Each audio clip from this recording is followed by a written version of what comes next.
Alright, so this is episode 2 of Lycoris Recoil. A little bit of a recap, we were introduced to our two main characters, Chisato and Takina.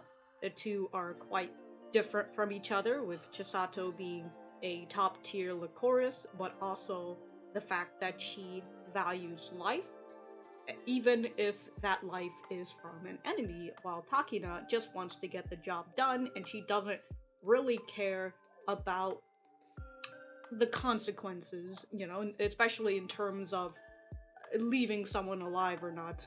We also learn about what is happening with the arms deal and that Alan Adams, who is this famous guy for giving charity to a lot of people, is actually supporting this whole arms deal thing in the first place, and it seems like Alan Adams knows the LycoReco store at the very least, it seems, and he also knows who Chisato and Nika is. Also, I was wondering what the heck DA meant in the previous episode, but then I look at the summary for Crunchyroll and it just tells me, which is a direct attack, and the Lycoris is an all-girl agent group, so...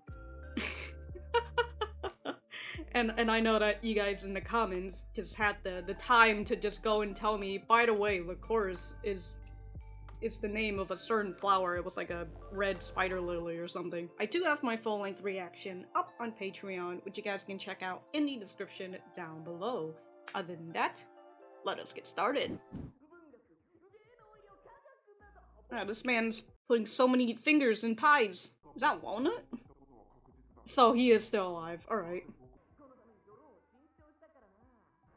Wow. So it was you. Oh. Alright.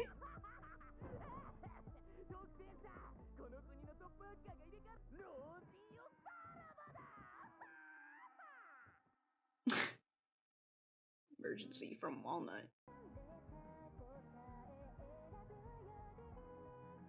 Damn, dude, they've got all these different clothes. Are we actually gonna see them in different clothes?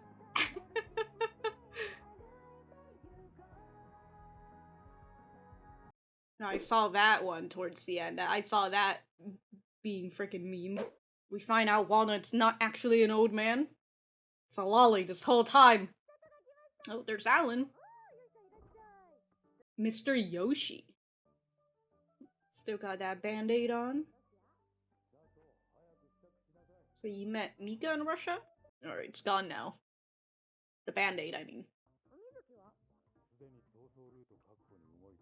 Alright, so is this Walnut? She's unusually enthusiastic. Paid in full and in advance. Well, time to grab some lunch after, you know? Just a casual, I don't know what day it is, but... Oh, they've got lunch. Chisato, at least. Find an amazing hacker. Alright.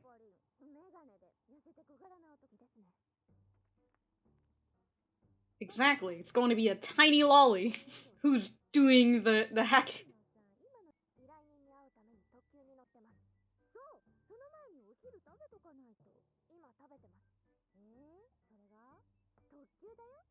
This is where their ideals are different yet again. She's having lunch, she's having jelly.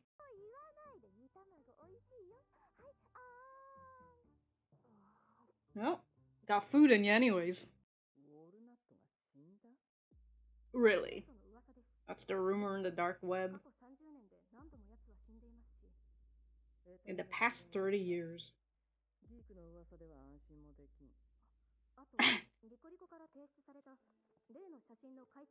Photo submitted from us. The social pic? False time for the deal. Alright. So somebody was working from the inside?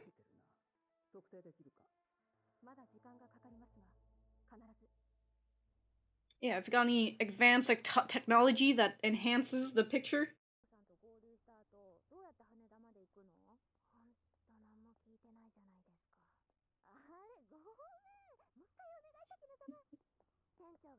Takina-sama. Both of you guys were like 16, 17. Understandable.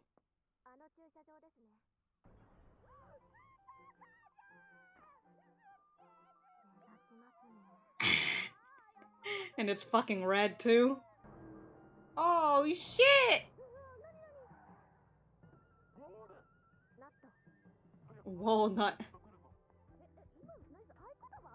That was so tech.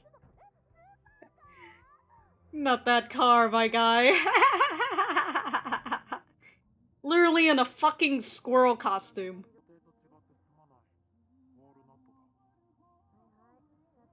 Does he have a voice changer in there?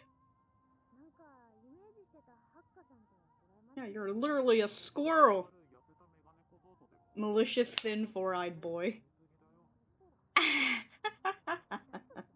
Why does this car really looks like it's about to do some Tokyo drift?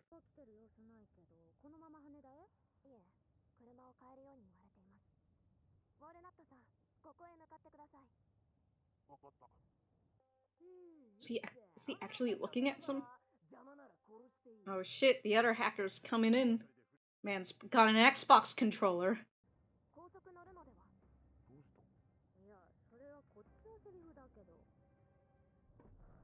Oh, it's hacked. Oh shit! That swerve though!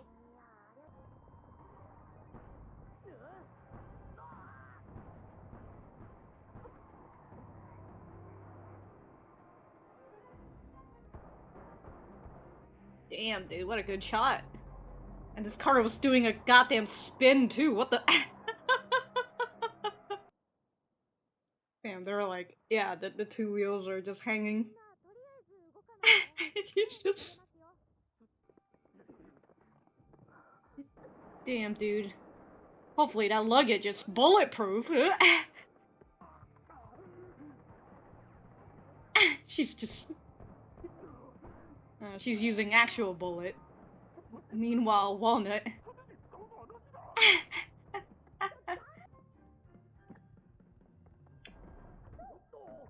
just slap that grenade right out of him. Wow. Walnut's just coming out with his iPad, dude.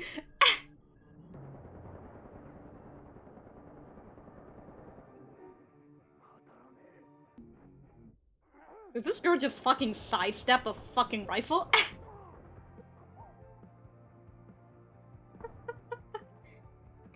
Got a double tap, that's for sure.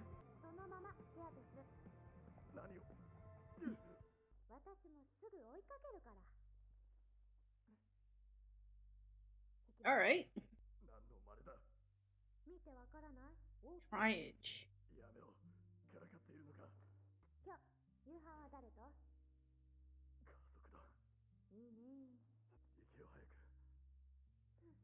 Oh.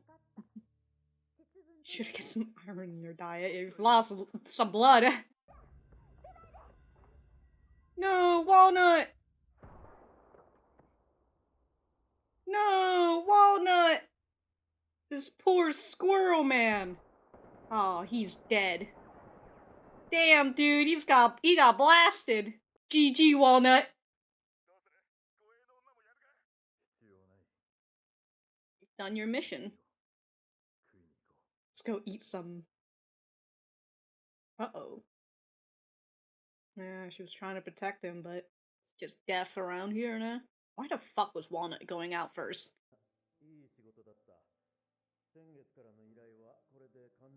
Okay, so he was also working with Alan.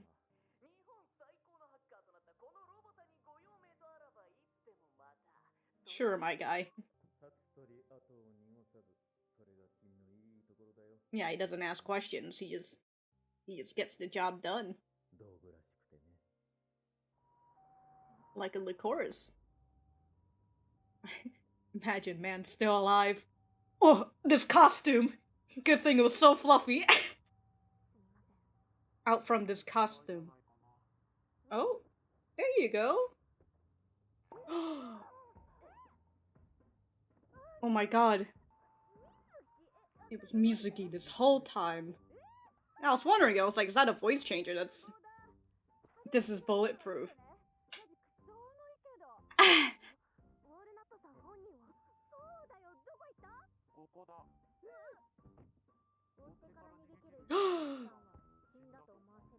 Oh my god.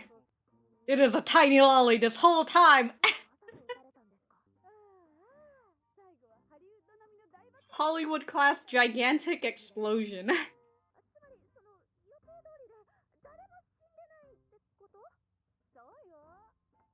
That's right. Oh, Chisato was sad. So I put my life on the line for this.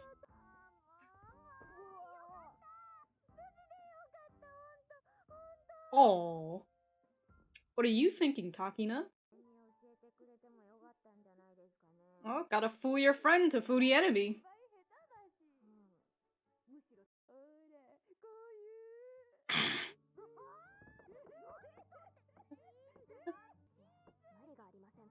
It's impossible. Okay, that's what she's thinking.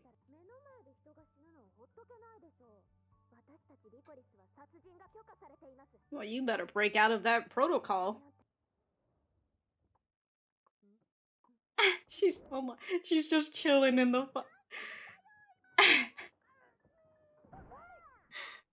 Damn, dude. How'd she get set up here?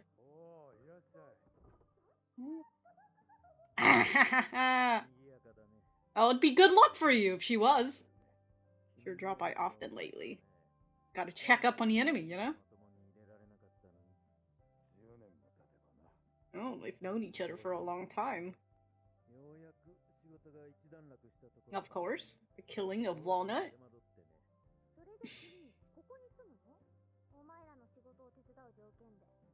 Alright.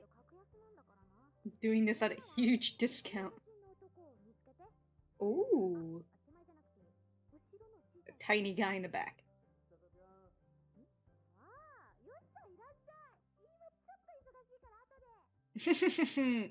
There's shit to do.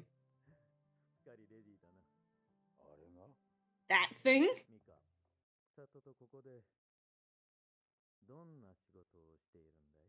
Oh.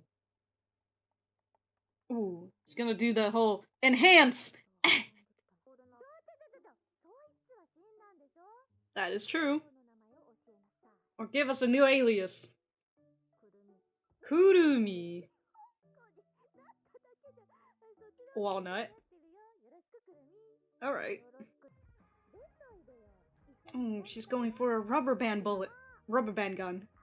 Oh, her reflex is too good. Oh, the poor lad. That was a nice episode. I felt like, in terms of the story and like the pacing, it went by slower. You know, because we're done establishing the characters, and then and so now we have these two, and we had more time of just them chilling with each other before we got to meet Walnut, and we did the whole escort mission thing, which was pretty enjoyable. Look at that, dude. The tiny lolly is a hacker. Of course she is. But anyways, I'm going to go write some notes, and we are going back to the center. Alright, so that was episode 2 of Lycoris Recoil. Let me know what you guys think about it in the comments down below. You know that I always like talking to you guys. For me, I thought that, well, actually, I think I already said it. I liked this episode. It felt a little slower, gave me more time to breathe. So I really like that, albeit I feel like that's usually how it is when it comes to these sort of formats. You know, episode 1, just try to suck you in, give you as much information as possible, and then once episode 2 comes in, they're just kind of like, well, you know, we've established the base, you know what's going on, so let's take it a little bit slower. But we also added a new character into here, albeit, you know, we've been seeing her in the ending and the opening as well, the tiny lolly that is Kurumi. And in terms of Kurumi, or the now dead Walnut, we saw in the beginning that there is another hacker called Robota, and we found out that Robota sold Walnut out to the Allen Institute. And it just I assume we're going to see more of Robota later on. You know, they're going to continue working for the Allen Institute, since Allen himself says that he likes Robota because, unlike Walnut, who didn't want to stay ignorant, Robota is happy to be in his own space, and especially if he's getting paid well from these people. And also the fact that Robota wants to be the #1 hacker. I can't remember if it's like #1 hacker in the world or just #1 hacker in Japan. But either way, he now has that #1 slot now that Walnut is dead. We've also learned that Walnut's been around for 30-ish years. That's why they assume that Walnut is some old person, an old veteran or whatever. But they've also heard a lot of news about Walnut's death throughout this 30-year span, so when the commander heard that Walnut's dead, she's not really believing in it because there has been numerous times that there's been reports that Walnut's dead. And it kind of makes me wonder if, is this like a family business, or is this actually like a group of people using the same name, you know, kind of like anonymous? Or is Kurumi just an old lolly? Is she just actually in her 30s or 40s, but she's cursed to be a tiny lolly forever? We'll just have to see, huh? I did find it very entertaining that Takina was hiding behind a suitcase, and that was a genuine panic from Walnut / Kurumi at the time, because they were literally shooting at her. But as I said, you know, hopefully that suitcase was bulletproof, and it seemed like it was bulletproof for the most part. There weren't any bullet holes, just a lot of scrapes and everything. We've also been seeing that Alan's coming to the LycoReco store as of recent, and I assume that's because he saw in the drone of Walnut that Chisato's there, so he's just like, oh my god, it's Chisato! I should pay her a visit, huh? And he knows what they do since he has the freaking drone footage and everything on it. Towards the end, he asked Mika straight up anyways, what are their real jobs? And I wonder how Mika is going to respond. I assume he's just going to be like, what are you talking about? We just make fucking coffee here. But we've also learned that Alan and Mika have known each other for, at the very least, 10 years. And they've met each other back in Russia, I believe. And the way that Alan talks about Chisato, you know, calling her like little Chisato or whatever, I assume he also knew her when she was younger as well, or at the very least he knew her for a while. So that is interesting to learn more about Alan / Mr. Yoshi. Can't wait to see more of Kurumi, so that's nice that she literally got introduced here in episode 2. Well, I mean, she was introduced in episode 1, but, you know, now we actually see her in episode 2. So, going to Chisato and Takina, we continue to see their, I was gonna say incompatibility with each other, because they're so opposite from each other, but you know what they say, opposites attract and whatever. We saw that during the debriefing, Chisato doesn't really listen to it, while Takina is the one who is soaking up on all the information, and we saw during the train ride that Chisato is out here asking, where are we going? What are we doing? Where are we heading out next? And Takina is just upset at her for not listening to the debriefing. And again, it's just nice to see their two characters just clashing with each other, just like how, since Chisato wasn't listening to the debrief and she wasn't really paying attention to how long the train ride was going to be, she's taking her time eating lunch, while Takina is out here with a jelly drink because she knows that it's only going to be 10 minutes, so you gotta get your nutrients quick. We continue to see the conflict between Takina and Chisato's ideal, with, you know, Chisato wanting to save people, or at the very least, value life, so she's willing to knock him out, but she's not going to kill them. And we see that Takina is, of course, still not on that train yet, so she's using real bullets, she's actually shooting them and everything. And at that moment, when Chisato had taken everybody out, I mean, Takina did her job as well, you know, shot a few guys. But she decided to help out the injured merc, who was the leader, I assume. Takina was against it since, of course, they had a mission to do, but Chisato is out here stalling the mission in order to help out the enemy, who could at any time, you know, get up and fight her again. But because of this, Walnut ends up walking outside and gets frickin' blasted by the merc group. And that's when we saw that Chisato shown genuine sadness especially knowing that this person that she was supposed to protect has died, and now there is not death on her hands, but death right in front of her. Of course, I had said it makes me wonder why she's like this. Of course, did she lose someone who was precious to her before, and that's why now she value life? We just have to learn more about her backstory and all that jazz. And also the fact that when Chisato find out that Walnut isn't actually dead, and that the mission's been a success this whole time, yeah, she was upset that they lied to her and all that, but in the end, she's happy that everybody involved was alive, even the merc.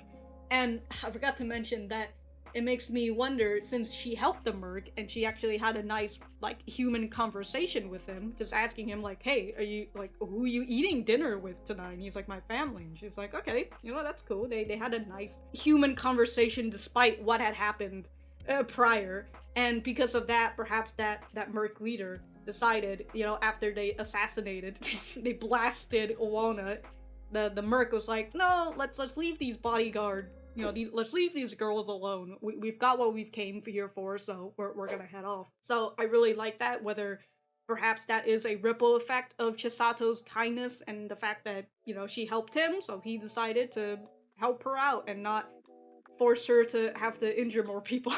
And with that whole ordeal, Takina wonders if saving everyone is impossible, since they're Lycoris and they're designed to kill. This is their job, they're going to kill, and I like what Chisato says, which is they're only enemies during that time, which they are mercenaries, so they were paid to do this job, but if you see them on the street again or something, they're not your enemy at that time anymore, because they're not working for whoever that person that wanted to kill Walnut. So I like that idea of Chisato, but also at the same time, I understand her position, but there are some people who are just pure evil, and they're always going to be your enemy no matter what. It doesn't matter the time. Then again, that reminds me, with Chisato saying they're only enemies during that time, and Yoshi's just been coming to Alan, whatever, got all these people's name and their aliases. I'll just be switching back at this point. But Alan's just been coming in, even though we know that he's the enemy, but they don't know that he's the enemy, so he's not the enemy during this time. He's just coming in to do a nice little recon mission and get to see his old pals, I suppose. I wonder what Alan's plans are and if it involves Chisato or not. But we'll just have to see. The arms deal is still not done yet. We're still looking into it, since Chisato had given the photo of that Saori sent to them, gave it to Kurumi, so then she could enhance the photo, get all those pixels out of those photos and turn it into a high quality image. We'll just have to see that in the next episode. But if I have anything else to say, I will write it in the description down below. Thank you guys for sticking around, and I will see you guys when I see you guys.